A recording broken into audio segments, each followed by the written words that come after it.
Mensaje de nuestro Señor Jesucristo sobre el falso profeta.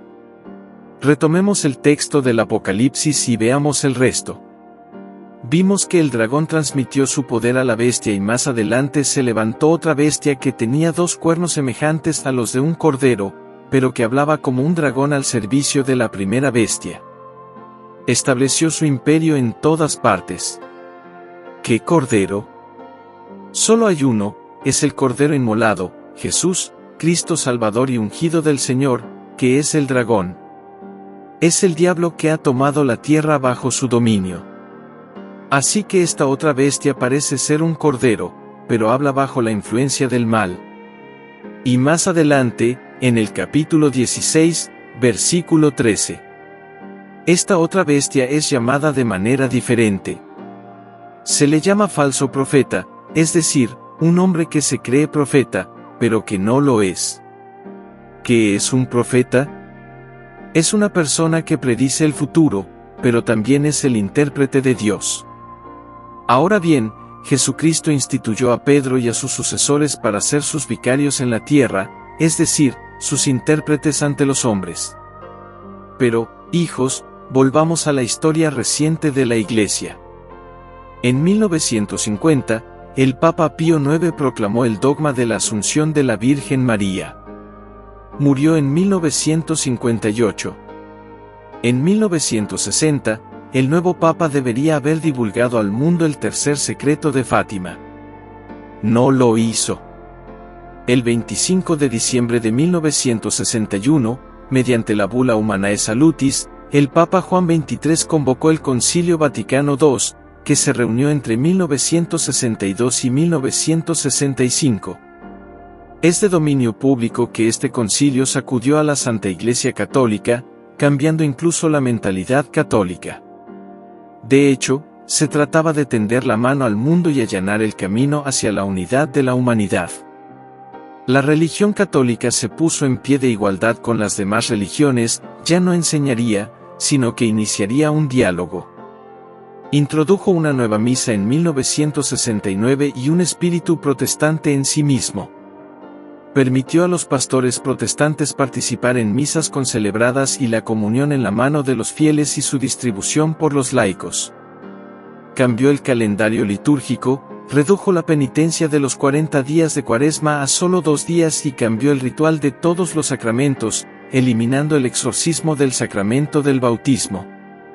La tradición de la Santa Iglesia Bicentenaria fue vaciada y una nueva religión del hombre sustituyó a la antigua religión católica, cumpliendo los deseos del Papa Juan XXIII de traer aire fresco a la Iglesia. La resistencia de algunos prelados, obispos y cardenales no pudo revertir el movimiento liberal que entró en la Iglesia y el cardenal Suenens, uno de los principales actores del concilio, es conocido por su observación. El Concilio Vaticano II trajo una revolución a la Iglesia y los marginados fueron los que se opusieron a esta protestanización de la Santa Iglesia Católica. Se impuso la religión de los derechos humanos.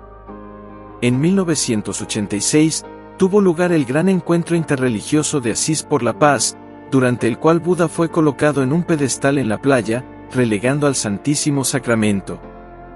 Mientras tanto, en la sacristía, hubo la rehabilitación de Lutero en el Vaticano en 2016 y el espíritu conciliar de respeto a todas las religiones erróneas todavía en funcionamiento, fue la Pachamama, diosa de la Madre Tierra, quien fue oficialmente honrada en 2019 en los jardines del Vaticano.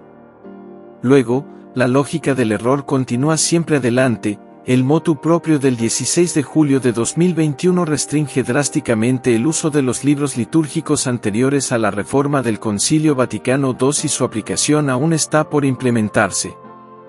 De ello se desprende que, desde los años 60, la Santa Iglesia Católica ha sufrido un declive y el número de católicos practicantes ha descendido a solo el 2% de la población francesa. Francia, hija mayor de la Iglesia, ya no es digna de este título. Pero yo, Jesucristo, guardo el recuerdo de lo que fue y le devolveré su antiguo brillo. En resumen, no exhaustivo, comprendéis, mis queridos hijos, la traición de los representantes de mi Iglesia, y cuando mi apóstol Juan ve surgir de la tierra otra bestia con cuernos de cordero pero con voz de dragón, son los representantes de mi iglesia los que han traicionado a su amo. Hubo la revalorización de Lutero en el Vaticano en 2016 y el espíritu conciliador de respeto a todas las religiones erróneas continúa, y en 2019 la Pachamama, diosa de la Madre Tierra, fue oficialmente honrada en los jardines vaticanos. Luego, la lógica del error sigue avanzando. El motu proprio del 16 de julio de 2021 restringe drásticamente el uso de los libros litúrgicos anteriores a la reforma del Concilio Vaticano II, y su aplicación aún no se ha realizado. Así, desde los años 60, la Santa Iglesia Católica está en declive y el número de católicos practicantes ha descendido a solo el 2% de la población francesa. Francia, hija mayor de la Iglesia, ya no es digna de ese título. Pero yo, Jesucristo, guardo el recuerdo de lo que fue y le devolveré su antiguo esplendor. En resumen, no exhaustivo, comprendéis, mis queridos hijos, la traición de los representantes de mi iglesia, y cuando mi apóstol Juan ve subir de la tierra otra bestia con cuernos de cordero, pero con palabras de dragón, son los representantes de mi iglesia que han traicionado a su amo. Hacen creer con sus cuernos de cordero que son mis discípulos, pero su lenguaje es el de mi enemigo, un error y una traición a su papel de pastor de mi rebaño. El falso profeta, que es esta segunda bestia bajo las órdenes de la primera bestia, que está bajo las órdenes del dragón, por supuesto, es la cabeza de la cristiandad bajo las órdenes del globalismo, el mismo bajo las órdenes del dragón, que no es otro que Lucifer. Hijos míos, volved a la religión católica de vuestros antepasados. Ellos todavía creían, eran religiosos, vivían en la presencia de Dios, hacían penitencia. Para satisfacer sus pecados, rezaban en familia, recibían a los hijos que Dios les confiaba. No había anticoncepción, pero sí castidad, no había procreación médicamente asistida. Pero sí adopciones. Seguía existiendo el don de sí mismo y el amor a la patria. Existía el gusto por el esfuerzo y el trabajo. Existía la virtud de la caridad y el amor a Dios. ¿Cuándo regrese, encontraré aún la fe en la tierra? Esta pregunta, formulada durante mi vida en la tierra, os la hago personalmente a vosotros que leéis esto y os pido que me respondáis así: Señor, si algunos ya no te siguen, haz que yo esté entre los que no te abandonan. Mis queridos hijos, a los que me respondan así, les daré todas las gracias que necesiten para mantener o recuperar su fidelidad. Vosotros me necesitáis y yo también necesito de vosotros, de vuestro amor fiel. Os amo, pero este amor no puede ser unidireccional. Ningún amor dura mucho tiempo en una sola dirección. Sé mía y yo seré tuya. Y estaremos unidos eternamente en la alegría y la belleza del cielo.